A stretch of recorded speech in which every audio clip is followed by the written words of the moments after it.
এখন আমি দেখাবো কিভাবে পজে একটি প্রোডাক্ট ক্যাটাগরি যুক্ত করবেন। আমাদের ডেমো পজে মেনু থেকে প্রোডাক্টে ক্লিক করলে বেশ কিছু পণ্য দেখতে পাবেন যেখানে প্রোডাক্ট ক্যাটাগরি আছে। আর একটি নতুন পণ্য অ্যাড করার জন্য প্রোডাক্ট ক্যাটাগরি থাকা জরুরি।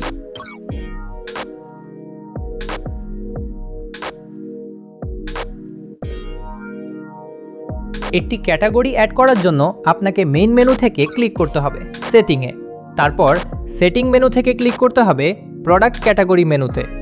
আপনারা দেখতে পাবেন কারেন্সি মেনুর নিচে প্রোডাক্ট ক্যাটাগরি মেনু আছে এবং তাতে ক্লিক করতে হবে। এখানে আপনারা বেশ কিছু প্রোডাক্ট ক্যাটাগরি দেখতে পাচ্ছেন। ডান পাশে অ্যাড প্রোডাক্ট ক্যাটাগরি বাটনে ক্লিক করতে হবে। আমি লেডিস শার্ট নামে একটি নতুন ক্যাটাগরি তৈরি করব। এর জন্য ক্যাটাগরি নাম ও ফটো ব্যবহার করতে হবে। তবে আপনারা চাইলে প্যারেন্ট ক্যাটাগরি সিলেক্ট করে একটি সাব ক্যাটাগরি বানাতে পারেন, কিন্তু আমি মেইন ক্যাটাগরি বানিয়েছি। আর হ্যাঁ, প্রয়োজন সাপেক্ষে আপনারা ডিসক্রিপশন দিতে পারেন, যদিও এটি বাধ্যতামূলক নয়।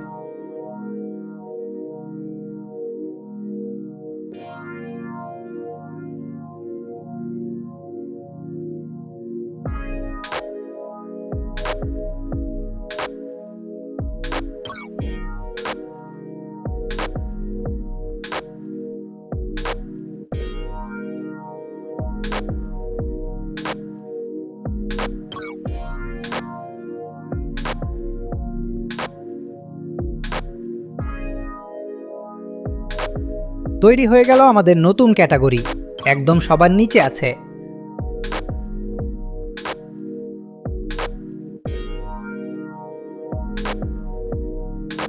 রিটেল, ই-কমার্স, ফ্যাশন এবং ইলেকট্রনিক্স পণ্যের পজ সিস্টেমের জন্য আমাদের সাথে যোগাযোগ করুন।